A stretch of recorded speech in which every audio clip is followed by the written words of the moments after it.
Walter Cronkite in our newsroom, and there has been an attempt, as perhaps you know now, on the life of President Kennedy. He was wounded in an automobile driving from Dallas Airport into downtown Dallas, along with Governor Connolly of Texas. They've been taken to Parkland Hospital there, where their condition is as yet unknown. We have not been told their condition. At Dallas, in the downtown hotel room, a group had been gathered to hear President Kennedy when he was waiting his arrival. Let's switch down there now, where Eddie Barker of KRLD is on the air. As you can imagine, there are many stories that are coming in now as to the actual condition of the president. One is that he is dead. This cannot be confirmed. Another is that Governor Connolly is in the operating room. This we have not confirmed. The president was whisked from the scene of the attempted assassination, or assassination depending upon his condition, of course, at this hour, by bus to Parkland Hospital. And the president undoubtedly is in the emergency room at that hospital, which would be on the first floor of Parkland. No word is yet. We are awaiting something more official. It is, of course, difficult, certainly, to go on scanty reports. This is Walter Cronkite back at the CBS newsroom in New York. We have just been advised from Dallas that blood transfusions are being given to President Kennedy. Let us recall for you now what has transpired in this.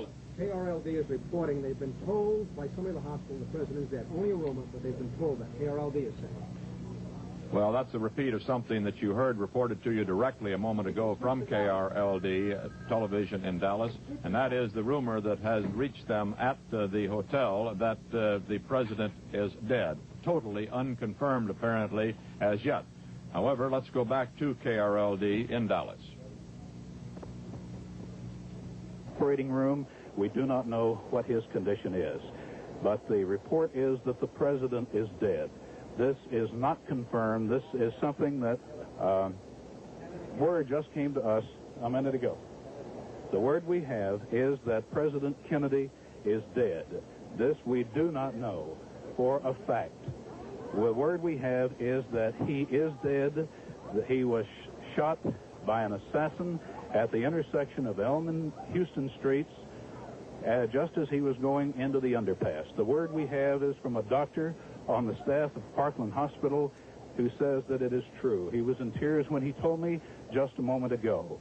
This is still not officially confirmed, but as I say, the source would normally be a good one.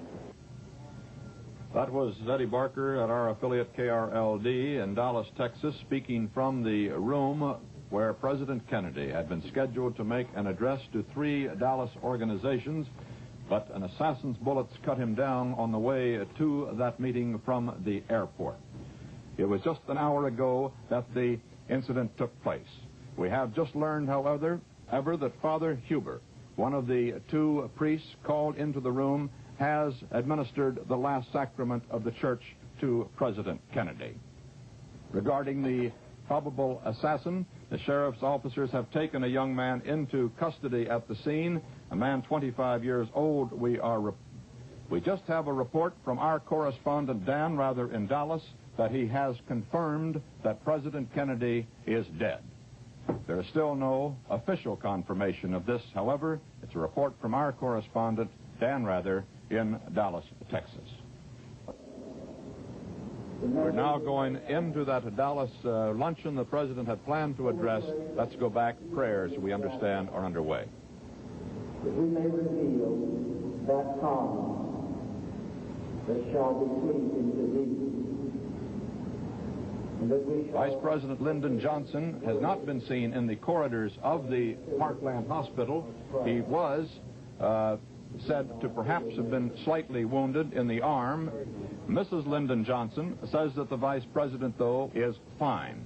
Throughout the streets of Dallas, the Dallas police had been augmented by some 400 policemen called in on their day off because there were some fears and concerns in Dallas that there might be demonstrations, at least, that could embarrass the president.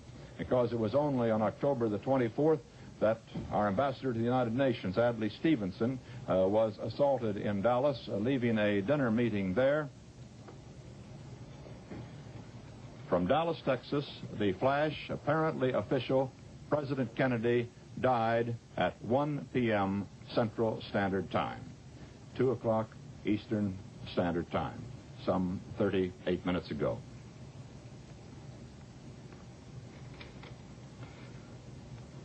Vice President Lyndon Johnson has left the hospital in Dallas, but we do not know to where he has proceeded. Presumably, he will be taking the oath of office shortly and become the 36th President of the United States.